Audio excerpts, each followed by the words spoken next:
שאנחנו לומדים בכולל כרגע, לפני הצהריים אנחנו ממשיכים בהלכות ריבית, ואחר הצהריים ירושס וצבויס. ומטבע הדברים, כאשר ייסדנו את הכולל,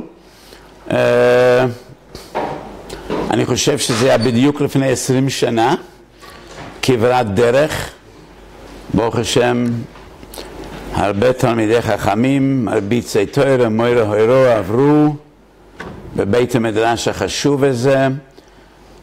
וכאשר ייסדנו את הכולל, פעם ראשונה שדיברתי בפני אברכים, אני אמרתי שאני מקווה שאנחנו כל הזמן נהיה בכף הקלע שבין פונוביץ' ומכון הרי פישר, כך אמרתי אז. הרבה השתנה בעולם התורה מאז ועד היום. יכול להיות שהיום הייתי מביא שני משלים אחרים, שתי מוסדות אחרים, לא יודע, כי עולם התורה לובש צורה, פושט צורה, מתפתח ברוך השם ב-20 שנה ללא היכר. אבל כוונתי הייתה, אנחנו מתכוונים ללון בעומקה של הלכה ולמדוד את הסוגיות בשורשם, אבל גם להגיע עד לפסקי הלכה למעשה, ואנחנו רוצים לעסוק בהלכה למעשה, כי בסופו של דבר, אמרתי הרבה פעמים, עיקר מצווה תלמוד תורה זה לעסוק כשמייצא ליבא דהלכות בכל תחומי התורה, וזה עיקר המצווה של תלמוד תורה. ולכן מטבע הדברים בסוגיות האלה אנחנו נעסוק הרבה בפסקי הלכה ממש, הלכה למעשה. ואני מצפה מאברכים שילמדו את הסוגיות משורשם, בעומקם, עם כל הלומדות שבהם, והתועלת של השיעור שלי בתקופה הקרובה זה לעסוק יותר בהלכה למעשה ובדילמות הלכתיות. אז מינוי ומנייכי תסתיים שמייצה, והיום אני מדבר על פולמוס עצום שהוא בין 500 שנה, והוא מחריף והולך עם הזמן. ודנתי במכסו של בחומש במדבר בפרשת פנחס, כתבתי, אבל מכיוון שהספר שלי על התורה לא נועד להלכה למעשה ממש של יותר ששור של תורה, השארתי את דברים משהו מעורפלים, והיום בשיעור אני אהיה יותר נחרץ ממה שכתוב שם. בפולמוס הגדול בעולם המודרני, כאשר אי אפשר לקבל צו ירושה, אלא כשכל היורשים החוקיים חותמים על פנייה לבית משפט או לבית דין, האם מותר לבנות לומר, אנחנו לא נשתף פעולה ולא נחתום, אלא אם כן אנחנו נבוא על חלקנו, והם דורשים פיצוי נכבד, ולא כמו כמה משלמים לאדם לחתום על מסמך, 150 שקל, 500 שקל זה הרבה, אלא לחלק נכבד של ירושה, האם יש להם זכות או לא. וזה הנושא שבה אנחנו נעסוק היום. המקור הראשון למיטב ידיעתי זה של מוישה בנבנישתי, שהיה רבה של קושטא בטורקיה לפני קרוב ל-350 שנה. שער תשובס פני מוישה חושמיש בו צמתז ווב. והוא מביא שבשאלה הזו ממש נחלקו 3 מגדולי הזמן. רבי ירמיהו מורגואטי, אם אני מבטא את השם נכון, מדובר באחד מגדולי איטליה, והוא היה סבור שדינא דמלכותא דינא, ומכיוון שמגיע לבנות לפי דינא מלכוס, צריך לתת להם חלק שווה בשווה, כי דינא דמלכותא דינא. כותב הפני מוישה שרוב גדולי הזמן חלקו ודחו לחלוטין את דבריו, שבירושה לא אומרים דינא דמלכותא דינא. אפילו תנאי אדם לא יכול להתנות לשנות את דין ירושה, כי כתוב חוקס משפט, ובוודאי שלא אומרים דינא דמלכותא דינא. תשובה ידועה של הרשב"א, וגם בסוגיה הזו אנחנו נייחד שיעור מיוחד.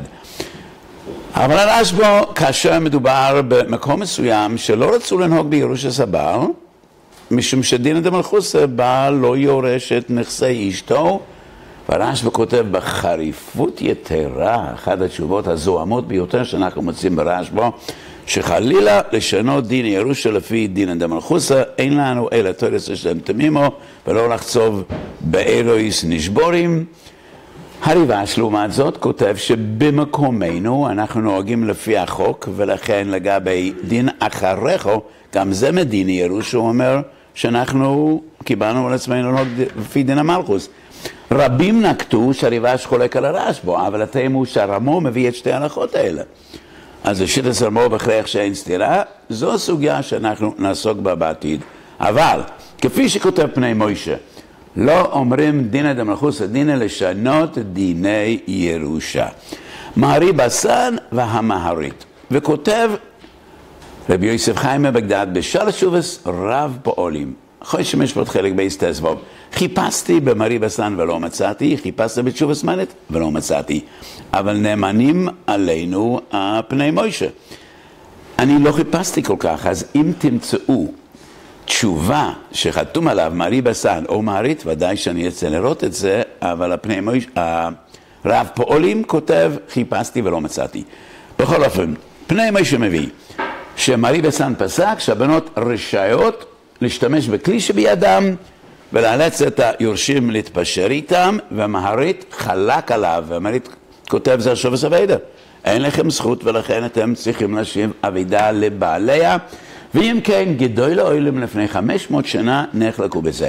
לפני 200 שנה אנחנו משאים שוב פולמוס גדול בין גדול יסוד, בעיקר גדולי גליציה שנחלקו ממש בשאלה הזו. עשיתי קצת בדיקה בימים האחרונים, ושואל מיישב לראשונה אחרי 200 שנה, מכון ירושלים עושה עבודה נפלאה, כי שואל מיישב זה הספר הכי מסובך להאדיר, משום היה גאון עצום, גדול הדור וגאון עצום, אבל אין ספר כל כך מבולבל כמו השואל מיישב. ואני אומר מבולבל לא בהקשר השלילי, אבל הספר לא מסודר כלל, וגם השואל מיישב מטבעו היה כזה עילוי, מדלג מעניין לעניין, מסוגיה לסוגיה. ובבייס בעוד הטוב שריש תזיין היה אצל באורי סלנט, והוא אמרתי לו כך, ואחר כך בגימל בפרשס וישב בשנת טוב ריש חוף א' היה אצלי פלוני, ושאל אותי, עובר מעניין לעניין. בכל אופן, הם עושים עבודה נהדרת כמו מכון ירושלים בכל תחום ותחום, וראיתי שיש בערך 10 תשובות בשואל מיישב שהוא דן בשאלה הזו. והוא מביא ראיות שונות, אבל דעתו נחרצת בכל התשובות שלו, שהבנות רשאיות להפעיל את הכוח שיש בידם בכוח החוק, ולאלץ את הבנים להתפשר איתם, ליטול חלק בירושה. הורה בסומים היה בן דורו של השואל מיישב, קצת צעיר, רב אריה לייבש הורוביץ, היה רבה של סטניסלב, גם מגדולי גליציה. חלק א' קכ"ט, חלק ב' צדיק ט', דעתו כמו השואל מיישב. נגדם ניצב הבייס שלוימר, רב שלוימר דרמר, רבה של סקולה, גם הוא מגדולי גליציה. הוא מביא את השואל מיישב, הוא כותב שהשואל מיישב כתב דברים מבהילים ומתנגד בתוקף רב, והוא כותב שאין שום זכות לבת לאלץ דבר שלא מגיע לה, ולקחת, לנצל חוק של הערכאות שלא מקובל, שמנוגד לדעת תורה, כדי לאלץ את הבנים להוציא ממון שלהם. דברי חיים, וזה היה חידוש אצלי, אמנם ציטטתי את דברי חיים, אבל יש תועלת עצומה כששוב ושוב ושוב אנחנו חוזרים על משנתנו, וכשהתכוננתי לשיעור היום, ראיתי דברים חדשים. אז בתשובס דברי חיים, חוש משפט חלק בסימן ג', יש סיפור מורכב על ירושה, והבנות סירבו לשתף פעולה עם הבנים, והבנים נאלצו לכתוב להם, לאשר להם חלק בירושה. האחות חלתה, והיא חשבה שהסיפור של ירושה שייך לעבר. אז הפקידה ביד האח שלה את התכשיטים שלה, בבקשה שיחלק את התכשיטים ליורשיה לאחר מותה. והאח אומר, יפה מאוד, עכשיו יש לי משכון בידי, כל התכשיטים שלה בידי, ואני רוצה מהתכשיטים לקחת בחזרה מה שאילצו אותי לחתום נגד רצוני ונגד דאסתור ונגד אינטוירו, ויתרתי על חלק מהירושה על האחות שלי, וכאן מוצא בלחוי ולגבוי שסחוי בוי, והוא רצה לחלט בידו את התכשיטים כדי לקבל בחזרה את מה שהוא נתן. ודברי חיים מפליג, הוא לא עוסק בסוגיה שלנו, הוא מפליג בדין של מלווה ישונו, אדם שקיבל כסף, האם הוא יכול לומר לקחתי בשביל דבר אחר, ובדין מוידוע, ובדין אוינס לתת מתנה, אבל בסופו של דבר הוא כותב, מכיוון שנהגו כולי אלמה להתפשר עם הבנות ולכתוב להם חלק, וזה כהתר בעיניהם, ולכן הוא פסק שהוא צריך להחזיר את התכשיטים ולתת ליורשים, והוא לא רשאי להחזיק שום דבר בידו. אז אף על פי שהוא לא דן בסוגיה זו לעומק כמו המקורות האחרים שנצטט, אבל הוא כותב, נהגו כולי אלמה להתפשר עם הבנות ולתת להם חלק, ואני לא יודע לפרש וזה כהיתר בעיניהם, האם זה רומז שהדברי חיים חושב שאסור, אבל הוא לוקח בחשבון את מנהג העולם ואת המנהג לפשר, והוא כותב נהגו כולי אלמה.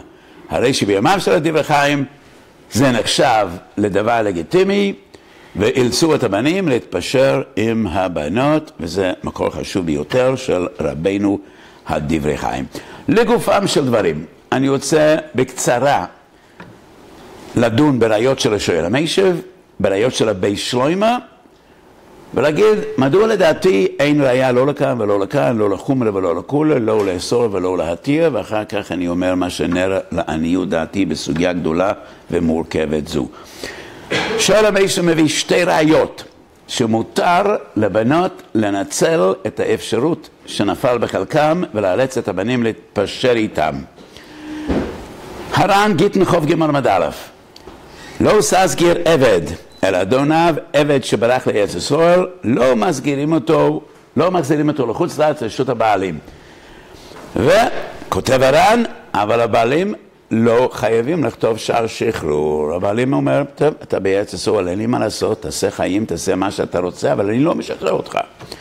ולמה לא משחרר אותו? בלאו הכי אתה לא יכול להחזיר אותו, אז מה אתה רוצה?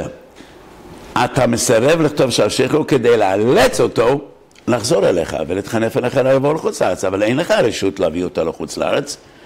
כמו כן, הוא רוצה להכריח מכאן שהבנות, אין לנו יכולת להוציא ממון, כי זה לא מגיע לנו, אבל אנחנו לא נחתום עד שתתפשר איתנו, כמו שהרב אומר לעבד, אני לא רשאי להביא אותך חזרה לכאן, אבל אל תצפה ממני לשתף פעולה ולכתוב שער שחרור. לכאורה, אין הנידון דומה לראיה כלל וכלל. העבד הוא שלו.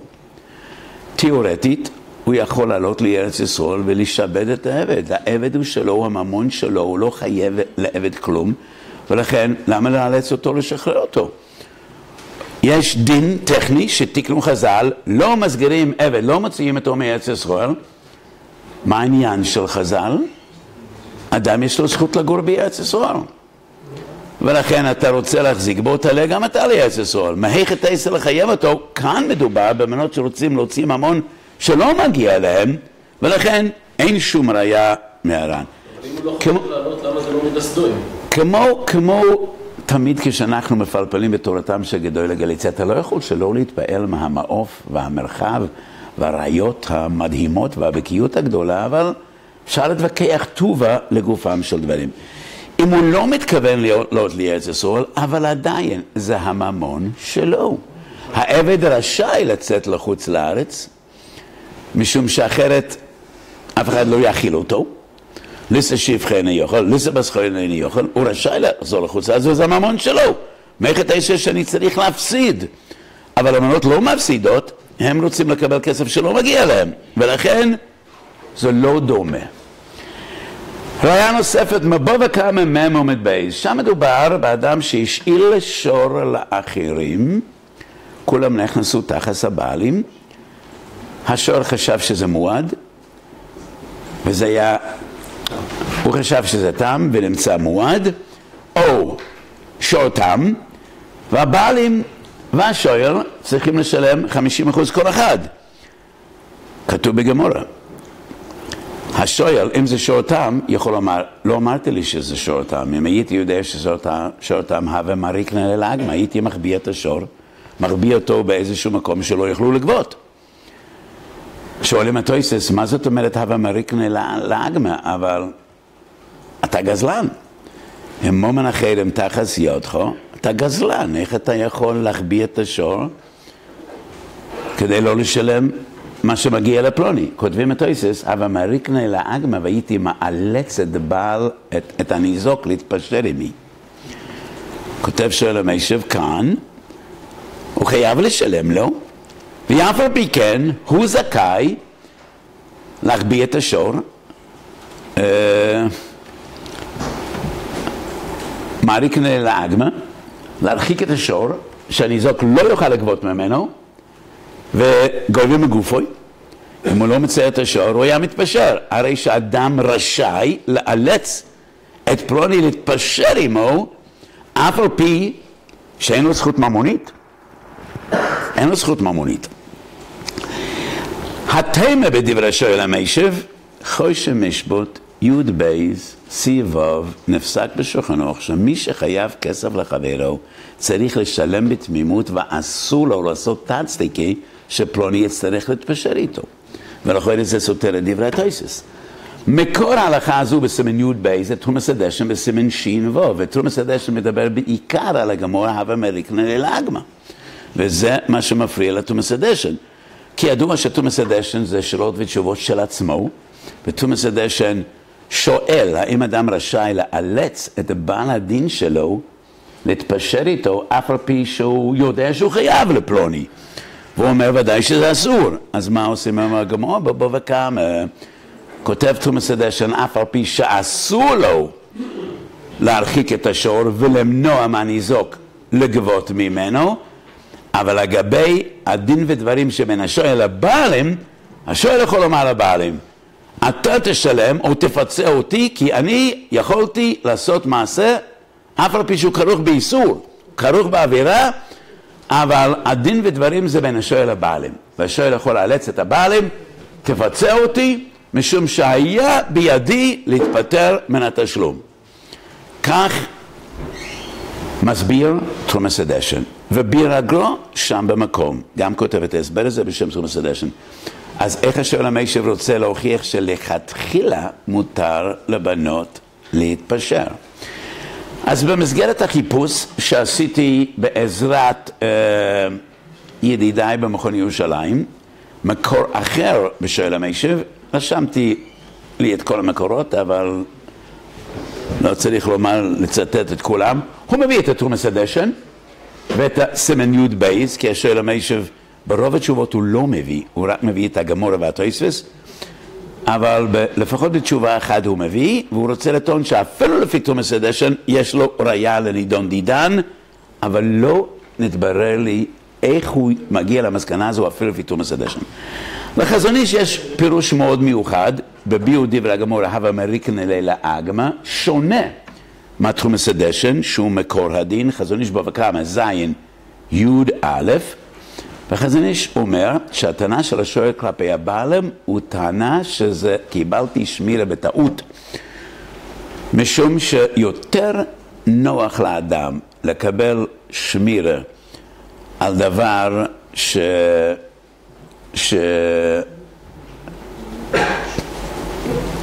קל לשלם, מאשר דבר שקשה לשלם ממנו, ולכן חזון איש רוצה לפרש שהוויכוח בין השואל לבעלים, השואל כותב, אני לא אחראי, כי זה שעה לבטוס. אם הייתי יודע שזה שורתם, לא הייתי לוקח את השור. וזה פירוש מחודש. אבל, כולי עלמא מוידם, בין תרומס הדשן, בירגלו, חזון איש, שאין ללמוד מכאן היתר לכתחילה, לעשות מעשה, ולאלץ אדם להתפשר איתך, אף על פי שיש בידך את האמצעים לעשות כן, אז כולם מפרשים שזה טענה בעלמא בין השואל לבעלים, אבל לא היתר לכתחילה. ראיה שלישית שמביאים כל הבסומים והשואל המיישב, לשיטתם זה בבא קמא פי טס עומד בייז. אישה שחבלה באחרים, אין להם מה לשלם. אחרי שהיא מתגרשת, אז היא תצטרך לשלם. כתוב בתוספות, בבא קמא פי טס עמוד בייז, שהאישה לא חייבת לתת לניזוק ערבונות וביטחונות שלא תמחול את כתובתה לבעלה. לא חייבת. אף על פי שלכאורה הניזוק אומר, אין לך מה לשלם כרגע בסדר, אבל אחרי שתתגרשי ותקבלי כסובה, אני זכאי לגבות את הכספים האלה, ואני מפחד שאת תמחלי, תעשי קנוני עם הבעל, תמחלי לו כסובה ולא יהיה לי מאיפה לגבות. ולכן הוא דורש ערבונות וביטחונות למנוע ממנה למכור את הכסובה לבעלה כדי שיוכל לגבות בעתיד. כותבים את אויסס, היא לא חייבת לשתף פעולה.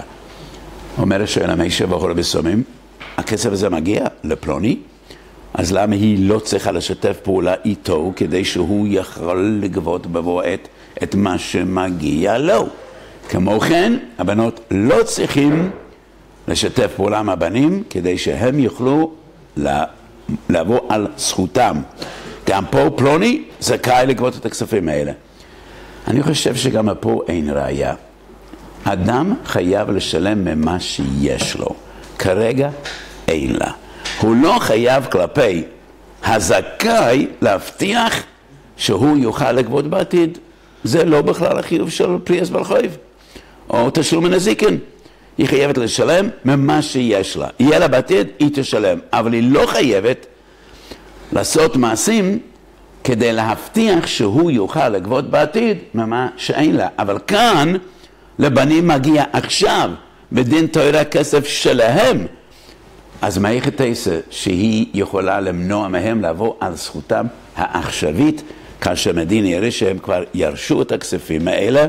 והטענה העיקרית של המהרית והבי שלוימה שווה סווידה ומידס סדויים. עכשיו אנחנו עוברים לראיות שהביאו הבי שלוימה ומריאז אנזל ואחרים שהיא כן חייבת לשתף פעולה מלבד הטענה בסבורה שווה סווידה ומידס סדום. ראיות מן הש"ס ומרתק הראיות שהביאו לכאן ולכאן מסוגיות רחוקות. יש סוג בקייס שאתה לא יכול למצוא באויצה החוכמה. אז לא השואל המיישה ולא הבי שלוימה ולא מריאז אנזל ולא ההורה בסומם השתמשו באויצה החוכמה. אבל אפילו היום יש סוג בקייס, בלי שתהיה בוקי בכל הש"ס וזוכר את סוגיות הש"ס, אתה לא יכול לקשר דברים, זה מוכיח על הגדלוס שלהם. קוב בייז עומד בייז, בוא וכמה. מי שכתב שטר על שם רש גלוסה, היה מתאים לו להציג מצג שווא שהוא שליח של רש גלוסה, והוא כתב שטר על שם רש גלוסה. אחר כך הוא מגיע לרש גלוסה, תאשר שאני בעצם הקונה ולא אתה, שלא פעלתי בשליחותך, ששילמתי את הכסף שלי, רציתי לעשות רושם, אז כתבתי שטר על שם רש גלוסה, כתוב בבוקר, רש גלוסה לא חייב לחתום. ולמה לא חייב לחתום? משום זילותה. לא יקרייך בעינם ולא זולסייך בעינם. רש גלוסה אומר, אני לא מוכן שאנשים יכתבו שטרות על שמי וינצלו את המעמד שלי לצורך הביזנס שלהם, ולכן לא חייב לשתף פעולה. הרושם במקום אומר, לאו דווקא רש גלוסה. מה זה שואי ברש גלותה? אבל אפילו אדם אחר יכול לומר, לא ניחה לי שיפושו שטרות על שמי, ואין לך זכות להשתמש בשם שלי לצורך עסקים שלך, ולכן לא חייב לשתף פעולה. משמע מכאן שאילולי שהיה איזושהי סיבה של זילותה, או לא ניחה לי דלף ששטורה על שמי, אז הוא היה צריך לחתום לפלוני, שהנכס הזה איננו שלי, ואין לי שום זכות בו, והוא הרוכש ולא אני, ואף על פי שאין לו עניין בזה, אבל הוא צריך לשתף פעולה עם פלוני, כדי שפלוני יוכל לגבות את שלו. והוא הדין כאן. הכסף הזה שייך לבנים, ולבת אין עילה לכאורה לא לשתף פעולה עם הבנים שיוכלו לקבל את שלהם. תשובה סבח משמע שאפילו בלי הטענה של זילוס הוא לא חייב לחתום, כי לא בקשתי ממך, לא מכיר אותך, אני לא חייב, תשבור את הראש. נכנסת לצורך, תצא ממנו, זה שתסבח ותשובה סבח, אבל מדברי הראשונים ומפשט זה ולגמור משמע שרק משום שיש איזשהו צעד הפסד. וזה בדיוק השאלה, האם הבנות כאן יכולים לטעון, יש לנו איזשהו זכות שאנחנו רוצים לממש. אבל אחרת זה ראיה אלימתא, שאילולי שיש איזשהו צעד הפסד, אדם צריך לשתף פעולה עם אחרים כדי שיוכלו הם לעמוד על זכותם. הזכרתי גם את מריאז אנזל, תלמידו הגדול של קצויס החוישן, סמך חופכס, סמך חופטס, והוא מדמת נידון דידן לחוש משפטי זין. כשבעל דין אומר, לפלוני יש שטרות וראיות שהם יכולים לפעול לטובתי, בייזן מחייב אותו לתת לפלוני את הראיות. אף על פי שאני לא צד פה, קל וחומר אם הוא כן צד, אפילו אם הוא לא צד, למה לא לעזור לפלוני שיוכל לממש את זכויותיו, ולכן מחייבים אותו לשתף פעולה ולהוציא את מה שיש תחת ידו מצד קויפן על מידס דוים. ראיה אחרונה שמביא המנחס יצחוק, ומנחס יצחוק אני חושב בייס צדקי תמיה על כל האחרונים שפלפלו, ולמה אף אחד מהם לא מביא תשובה מפורשת של החסם סופר בחושן משפט קוף מהם בייס, ולדעתי לא קשור כלל לחושן משפט חסם סופר, הפסק שלו לא קשור לענייננו בכלל. תשובת חסם סופר בקוף בייס, סיפור כאוב של כפיס טויבו. בעל כתב נכס על שם אשתו, על שם אשתו הבלעדית, נתן לה מתנה בית שיהיה רשום על שמה. היא נפטרה בימיו, ולתדהמתו בצוואה שלה היא כתבה שהיא לא רוצה שהבעל ירש אותה, והיא כתבה את כל הנכס על שם היורשים.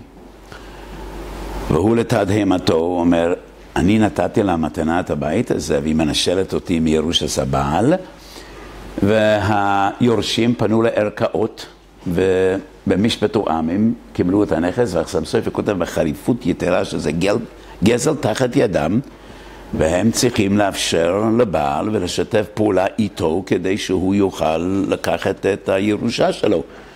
הרי שאסור להם לנצל את הערכאות לזכותם. אבל שם קודם כל היורשים לא היו מוכנים להתפשר בשום דבר. הם גזלו את השדה ולא היו... הנידון שם זה לא פשרה.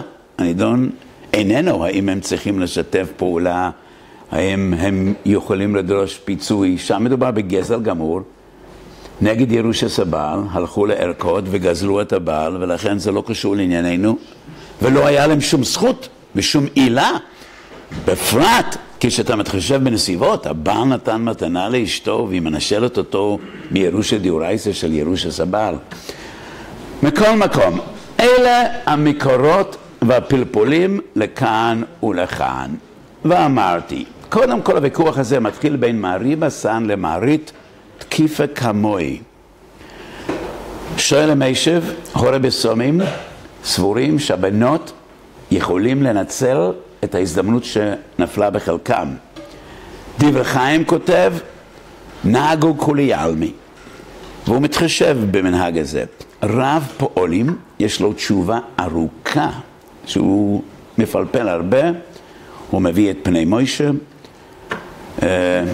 למרבה ההפתעה, הוא לא שולל לגמרי דינא דמלכוסא בדין ירושה, שזה מאוד מפתיע אותי, הוא מפלפל, תולה את זה במחלוקת הרמו והבייס יוסף, ומדינא דמלכוסא זה רק בין המלכוס ליחיד, או אפילו בין אדם לחברו.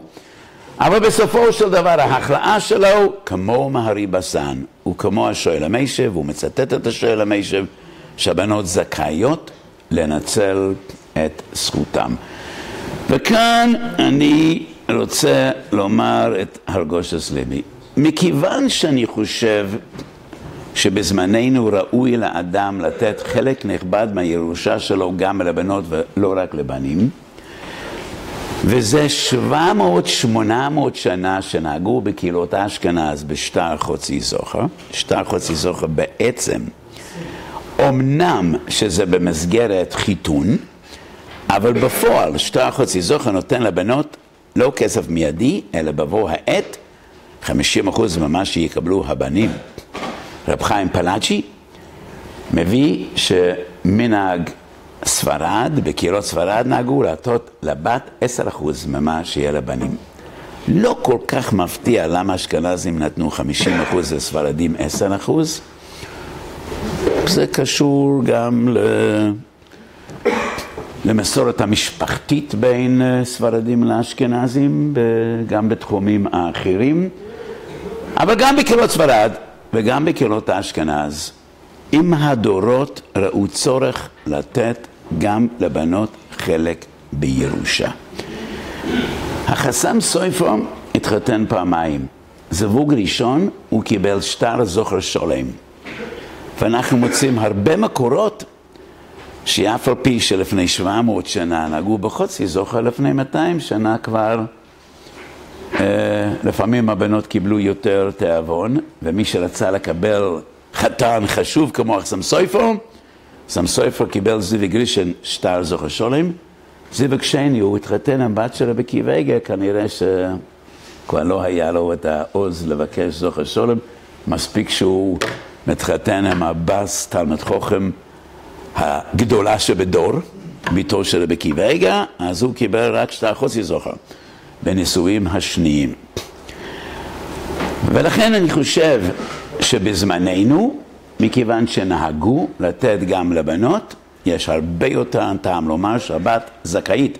זה לא מידס דוים, והיא יכולה לומר זה לא מידס דוים, מכיוון שמנהג ישראל לתת גם לבנות, זה לא מידס דוים, וזה גם לא שווה סווידה, כי בשווה סווידה אדם לא צריך להפסיד כדי להחזיר אבידה לבעליו, אז זה לא ממש הפסד. עכשיו קצת לנגוע בהשקופה. הרדב"ז זה לא גזל משום... עכשיו הסווידה וזה, להשתמש בכסף מותר, להוציא את זה? אני חושב שזה כמו טליה וזבין. אם הבנים חותמים, אנחנו אומרים, הבת לא יכולה להשתמש בכסף לפני שיש צו ירושה. אף אחד לא יכול להשתמש בכסף לפני שיש צו ירושה. אנחנו רק מדברים אם היא יכולה לאלץ את הבנים לוותר על חלקם. למה בת לא יורשת במוקרים בן? הרדב"ז כותב שהוא הוטרד על ידי חכמי אומוס בשאלה הזו. כך כותב הרדב"ז. כנראה שלפני 500 שנה שכבר נושא שהסיק את העולם, וחכמי אומוס שואלים אותנו למה בת לא יורשת כמו בן. והרדב"ז כותב, רוגל אני להשיב להם שהתורה סומכת על בני ישראל רחמונים שאחים ישתפו את הבנות לפי כבודם, כפי הראוי להם, ולכן אין צורך לומר שבת יורשת במוקם בן. כך כותב הרדב"ז. זה לא בתשובה, הרדב"ז זה במצודס דוד. אני לא יודע אם כולם מכירים את המצודס דוד. הרדב"ז לא היה חשוב הפויסקים שבדורו, היה רבה הראשי של מצרים. מצודס דוד זה ספר מצווה של הרדב"ז בדרך הקבולה, לא בדרך הניגלה. מצווה טוב קוף למד, הרדב"ז מדבר באריכות בדין ירושה, ושם הוא כותב שחכמי אומוס מטרידים אותו בשאלה, למה התורה לא, למה הבנים יותר חשובים מהבנות? הוא כותב שאין צורך, כי התורה בטוחה שבני ישראל רחמונים וגויים לחסודים, שהבנים ידאגו לבנות לפי כבודם. ולפי הקבולה הוא מעריך, והוא כותב שהשפע לבנות צריך לעבור דרך הבנים. ולכן ירושה לבנים, ומן הבנים זה אמור ללכת לבנות. ואני חושב שהבנות יכולים לומר, אנחנו מכירים את המצודס דוד של הרדב"ז, אמנם טכנית, הלכתית, אתם היורשים, אבל הכסף אמור להגיע גם אלינו, אבל לפי הקבולה זה אמור לעבור דרך הבנים לבנות. ומכיוון שאנחנו לא בטוחים שאתם תקיימו את המצווה הזו כרצון התורה, ולכן אנחנו מכירים בכך שאנחנו לא יורשים, אבל אנחנו רוצים להבטיח שאתם תקיימו את רצון התורה והשפע יגיע אלינו דרככם. ולכן אנחנו לא נחתום לכם עד שאנחנו מזכים אתכם לקיים את מצוות התורה, את רצון התורה, שאתם אמורים לקבל את הכסף הזה, ודרככם אתם אמורים לשתף גם את הבנות, ואנחנו לא משנים בדין ירושה, אבל כך ראוי להיות. בכל אופן, כתבתי אריכות חשובה מאוד במנחסו שבו וכמה סימן חוב ג' חוב ד' בסוגיה של מהדר נשתורה למורי. אז אני רק אזכיר בקצרה מה הסוגיה של מהדר. זה לגבי אדם שנבדה לו דרך. אחד שקנה מארבע, ומי שיש לו חצר באמצע, טרם האחד קנה מארבע, היה חסר אונים, כי כל אחד דוחה אצל חברו. אבל עכשיו, שאחד קנה מארבע, הוא אומר, יש לי דרך אצלך, כל השדות מסביב שלך, ולכן תן לי דרך. מי שקנה מארבע יכול לומר, מה הדר נשתור על המורי? אני אחזיר את המצב לקדמותו, והיית צריך לקנות, אז תשלם לי גם. זה סוגיה אחת של מדענה. סוגיה אחרת. אין גוי ומנחוס משבודם במוקם 6 בני חוירן. יש מלחוב, והלקוח האחרון קנה אידיס. ולכן בעל חויב אומר, אני גובה מאידיס, הזדמנות חיי. בדרך כלל בעל חויב דינא ובינונס. אבל כאן, הלקוחות הקודמים אומרים, הנחתי לך מוקם לגבי ממנו. הלקוח שקנה אידיס בסוף יכול לומר, מה דען נשתור על המורי. אם אתה מוכן לקבל בינונס כדינך, בבקשה מוכן לתת לך. אם אתה מתעקש לקחת אידיס, לא תקבל. אני אחזיר את השטר, ואז תצטרך לקחת בינונס. שואלים כל האחרונים, איך אדם יכול לגזול בטענה של מהדרנה? אם מגיע למידיס, מגיע למידיס. יש לפלוני דרך אצלך. אתה חייב לתת לו. מה זה מהדרנה? וכתבתי דרך שאני חושב שהוא תוירס אמס. אנחנו מצווים לעשות צדקו ומשפט. צדק ומשפט. לא תמיד צדק ומשפט הולכים ביחד. ומי שיושב שנים רבות בבייסדין, לפעמים יש דילמה. לפי חושי משפט צריכים לפסוק כך, אבל לפי הנסיבות, זה עוול. מנציחים את העוול. וצדק דורש פסק אחד, ומשפט דורש פסק אחר. מהדרנה זה מכשיר לגיטימי רק כשיש סתירה בין הצדק והמשפט. הדין של הנחתי לך מוקם לגבוס אמור להגן על לקוחות. וכאן זה פועל נגד הלוקח האחרון. לפלוני מגיע בינונס, לא מגיע לו אידיס. אבל הדין של הנחתי לך מוקם פוגע בי, וזה מזכה אותו מעבר לרוצן התורה ורוצן חכמים. לא מגיע לו אידיס. אז אפשר לאיים עליו מהדרנה. אדם לא יכול מהדרנה לקפח את זכותו של פלוני כאשר גם הצדק עומד לצידו. כל מי שרוצה לגבות אידיס, יכול בעל האידיס לומר, אני אמכור את האידיס, בינתיים זכותי למכור. שיעבוד לא גובר על מחר שלי, ואני אמכור, ואני משאיר אצלי רק זבוריס, תתפשר על זבוריס. אם לא, אני מוכר את האידיס ואת הבינונס. לא, לא הולך. הוא אמר, תמכור, בוא נראה אותך מוכר. אתה לא תמכור. ולכן מדענה זה רק כשיש אנומליה. כאשר משפט סותר את הצדק. מי שקנה מארבע אומר, אני יכול להחזיר את המצב לקדמותו. תמול שלשום היית מוכן לשלם כסף בשביל דרך. למה אני אמור להפסיד?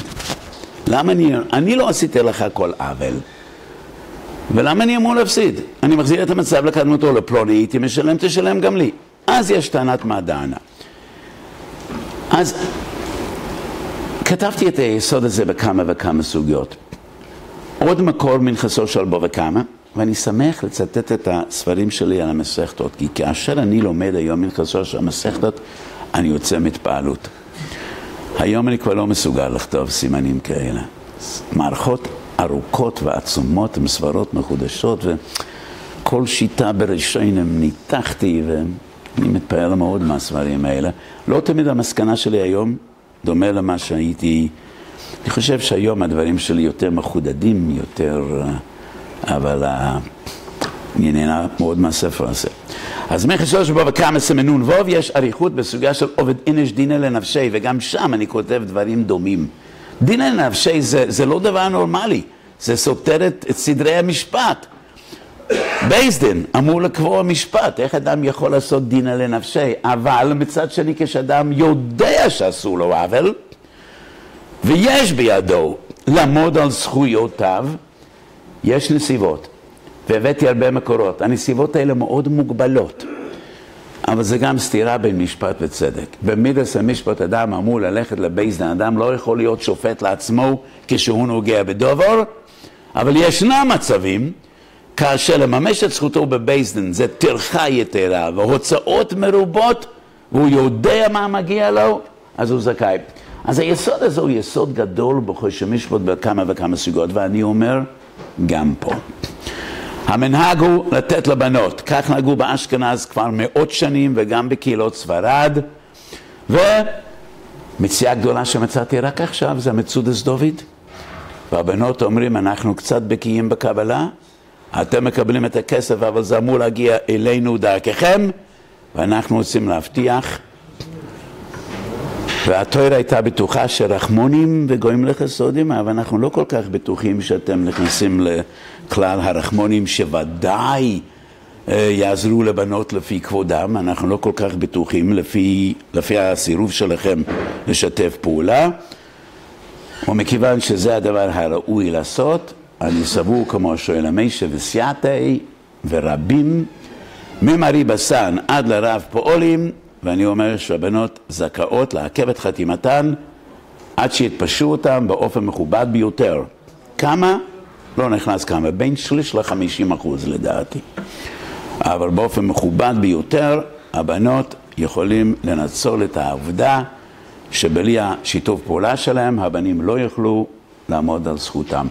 וזה לא מידת סדום, מכיוון שמצד הצדק והמנהג מגיע להם, וממילא גם אין חייב של השבס אביידה. מי שמשב אביידה יכול לומר, אני מפסיד, אף על פי שזה רק מניעס הרווח, זה לא הפסד, ואני חושב, כך גם בנידון דידן. זה עיקר דעתי בסוגיה גדולה זו. אז אני שמח ואני בטוח שאני אקבל הרבה הערות בעקבות השיעור, אבל הבאנו הרבה מקורות מעניינים, והפויך בה והפויך בו דקולי בה.